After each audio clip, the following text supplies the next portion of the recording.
Chapter 31. The Tunnel. Fate tried rolling up the pages from the first book, but they burned too quickly. He tried a long, slender crumpling tactic which lasted longer but didn't give off as much light. After only 20 feet, the tunnel at the bottom of the stairway forked at a 60-degree angle into two narrow corridors with brick walls and arched ceilings. Fate held up the burning pages in the direction of each tunnel in turn. They were identical. Fate sighed. Decisions. He pulled out the coins and was about to pass Daniel the flame when he changed his mind. "You try it," he said, and handed Daniel the coins instead. Daniel gazed at them reverently for a moment, tossed them in the air, and immediately lost them in the darkness. "You really need to get the hang of this, or your life will be as chaotic as everyone else," said Fate, mildly amused. Daniel was already on his hands and knees, with the lighter looking for the coins. "It's a coin toss. I think I can manage it well enough." "You're not off to a very good start. You did at least think about the decision while they were in the air, didn't you?" "Yes," said Daniel, unable to hide his frustration. He found the coins. One was buried in the grey dust. The visible one said, "Turn right." "We go right," he said, and stood up triumphantly. Daniel handed the coins back to Fate, and they headed off cautiously into the darkness. The floor of the tunnel had the same layer of dry dust that the library had, and it also wafted up to irritate their noses with each step. Fate was thankful for the high ceiling, and he didn't have to crouch or stoop to get through. Some of the bricks that made up the walls had crumbled and laid in pieces along the edges, making the pathway even more narrow. It had an odor too faint for Daniel to identify. It wasn't ice cream, but that was the mental image it triggered in his mind. Their pace was slowed by the fragile nature of their page torches. If they went too fast, the passing air would blow out the flame, requiring the lighter and its unknown supply of fuel. After several minutes marked by 30 pages, Daniel spotted something on the wall ahead. He ran to it and carefully lifted the red metal and glass lantern off its nail. In many ways, it resembled those used by the thousands on his own version of Earth before the invention of electric lights. He held it up to his ear and gently shook it. The sound of sloshing liquid was unmistakable. "See, I told you that would work!" Fate slapped Daniel on the back. Daniel was too pleased to flinch at the contact. It meant the book burning could stop. He opened the lantern's glass door, and Fate touched the flame to the wick. The smell of kerosene filled the air, and light filled the gloom. He held the lamp high and glanced behind them. The only difference that marked their forward and backward paths was the cloud of dust behind them and the clear air ahead. Fate tucked the remnants of the two books into Daniel's backpack, and they continued at a more comfortable pace. Daniel was perfectly willing to walk in silence, but Fate could only stand so much of it. "You're not much for conversation, are you, Daniel?" He didn't answer. "You must have something to say. Go ahead. Ask me anything." Daniel remained silent. "Go ahead, anything. You must be curious." "Are you really 500 years old?" Fate squinted and looked up at the passing stones of the ceiling. His lips were moving, and he was touching his thumb to one fingertip after another. "Yes, close enough. Why? Do you think that's impossible?" "I do," said Daniel flatly. "It's not impossible." "It's just very, very lucky," said Fate confidently. "Avoiding accidents is one thing, but how could you not age? Old age isn't a matter of luck, isn't it?" "What do you think aging is, Daniel? Enlighten me. What's your alternative theory on the subject?" "Cells die." "Cells divide and are replaced," Fate corrected. "Yes, and eventually they degrade and can't divide anymore. The organism dies. Luck doesn't make you immortal." Fate laughed. "Immortal? How did we jump all the way to divinity? Of course I'm not immortal. I've come close enough to death to smell his foul breath. No, I never claimed to be unkillable. I just don't catch illnesses. That's what aging really is, Daniel. It's a disease that everyone has, but no one's cured. Except you? Asked Daniel, still not believing it. Except me, said Fate smugly. It's more useful to think of it as a disease if you want to cure it, Daniel. And do you want to cure it? I have some people working on it. But there are related issues that would have to be addressed first, even if we found a cure. Malthus, said Daniel seriously. Yes, Malthus. Fate shook the gloomy ideas of Robert Malthus from his mind. You really are well read for a 7-year-old. Anyway, not catching a disease is different from curing it. No, I'll die someday. I just hope I have something pithy to say as my last words. I'm 10, Daniel began to say, but stopped suddenly as a cluster of bones came into view a few feet ahead of them. They approached slowly. It was just one skeleton, and it was human. The bones were bleached white. They had been there a long time. There was a pair of boxer shorts and cowboy boots, but no other clothing. This doesn't look good for us. How long can this tunnel be? Said Fate, a little worried that it might go on for miles. If he was killed by an animal, it would have eaten him, suggested Daniel confidently. These bones are all together, and none seem to be missing. Daniel spotted something near the skull and knelt to get a better look. It was a skeleton key on a red ribbon. He held it up to show Fate. There's a key, he said, surprised. What do you think it goes to? We haven't seen any locks like this here. Fate was examining the boots. It's quite good work, this. He looked up to see what Daniel found and laughed. It's a skeleton key. On a skeleton. Daniel frowned at him. Fate stopped laughing, cleared his throat, and laid the boots back on the ground gently. Something rattled inside one of them. He knelt again and upended it. A 6-inch knife fell to the floor. Fate examined the boot again.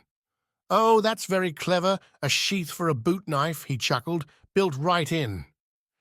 Daniel pocketed the key and picked up the knife. He ran his finger along the double-edged blade. It's not very sharp. It doesn't have to be, said Fate seriously. It's not for cutting. It's a dagger, a stabbing weapon. It just needs to be narrow, pointy, and strong. Not long enough to be very useful against a bear, I'm afraid. All I could do is pick his teeth while he's chewing on my head. Daniel was already unwinding the leather strip at the end of his spear. What are you doing? If video games have taught me anything, the obsidian spearhead fell out of its place at the split end of the spear shaft, and Daniel continued, it's that when you find a new weapon... He inserted the steel knife in its place and began rewrapping the leather binding. Always upgrade. You don't need that, said Fate half-heartedly. I think I do, said Daniel firmly. I just wish I could have gotten the pistol. You don't need that either, said Fate with more certainty. We just need to find a safe place until Natalie and your sister come for a rescue. No, argued Daniel. We need to find a way to kill Vogel before she gets here. He tried to kill her twice already. I'm not letting him have another chance. Fate was taken aback by the determination in Daniel's voice. Now just wait a minute, Daniel. Think about it. We're the Untwisted. Oh, yes, I think that's what we should call ourselves. The Untwisted. And with the power we have, there's no need for anything as crude as a pistol. I don't know. It would have come in pretty handy earlier today, argued Daniel. Fate groped for an argument against Daniel's logic, but came up empty. All right. You make a good point, Daniel, but this was the first time in many, many years that it would have. It's far more likely that in all that time, someone would have eventually taken a pistol away from me and shot me with it. Daniel expected Fate to spin a tall tale about fighting in every war in the last 500 years. When it wasn't forthcoming, Daniel was surprised to realize he was disappointed. He was starting to enjoy Fate's stories. There's something on your mind, Daniel. I can tell. Fate tapped a finger to his temple. I'm good at mind reading. What's on yours? If you're good at mind reading, shouldn't you know already? Said Daniel sarcastically. All right. Fair enough. That mind reading is all nonsense, by the way. There's a pearl for you.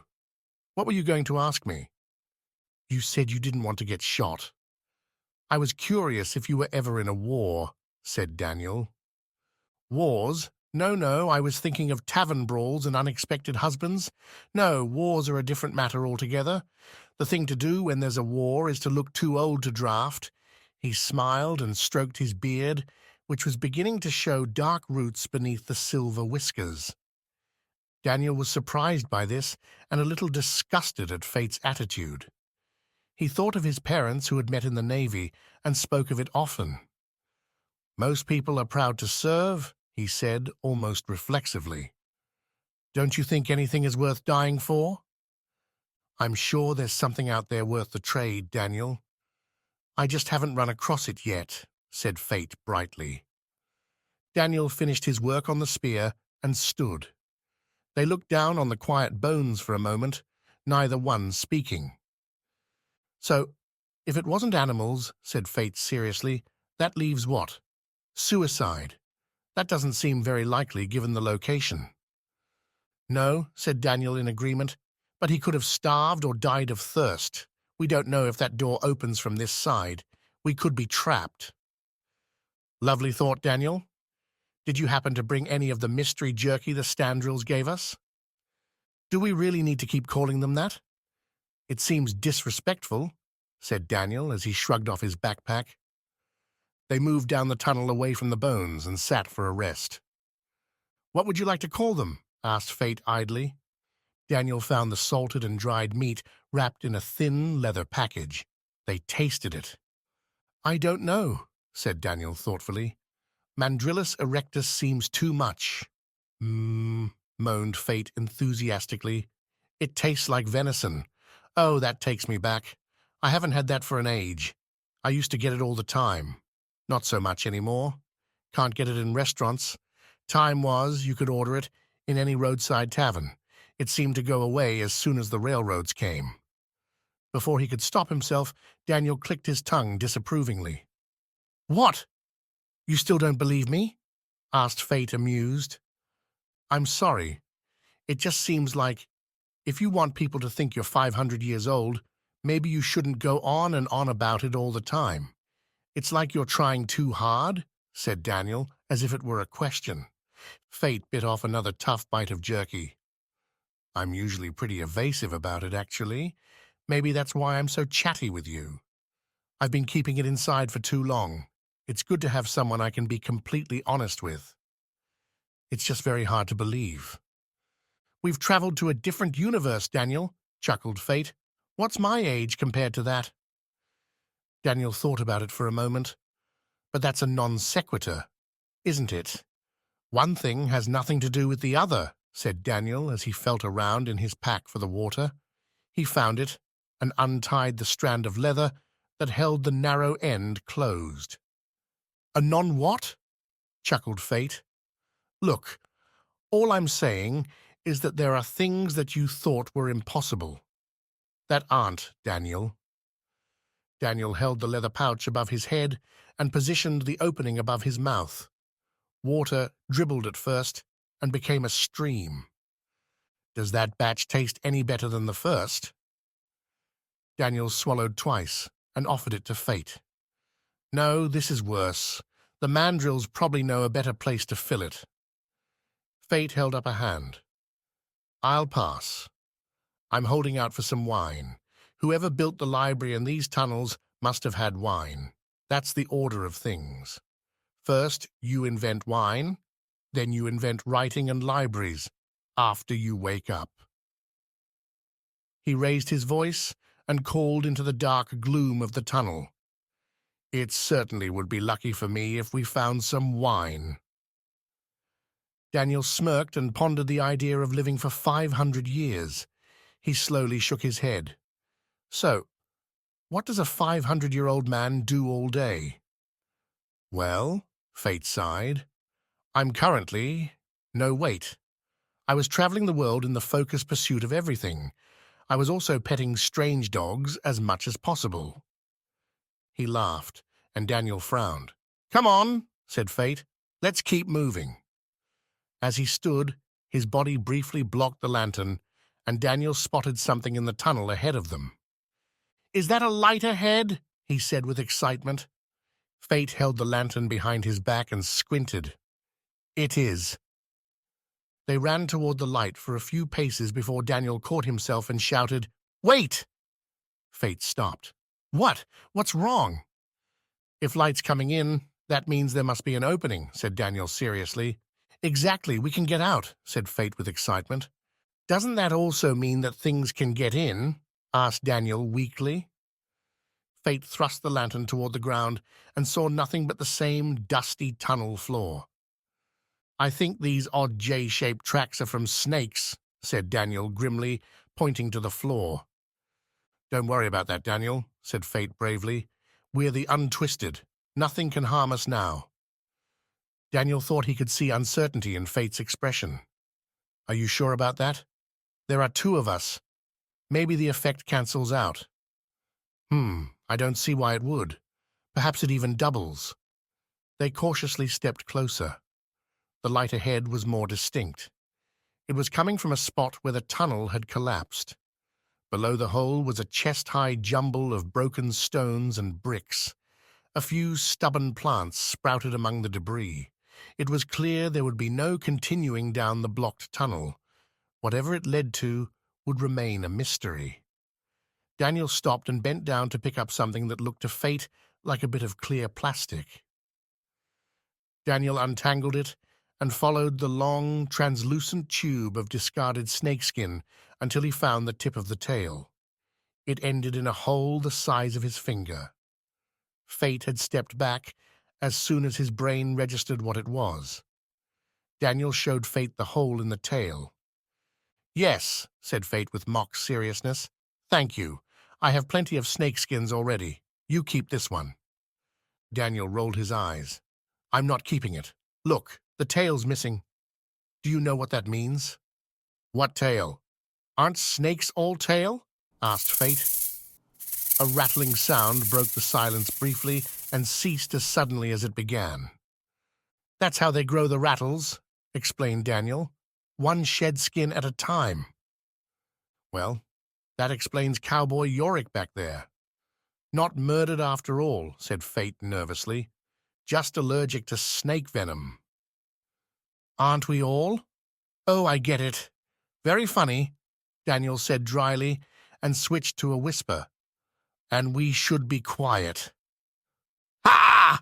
Shouted Fate pompously. I know some things about nature too. Snakes are deaf.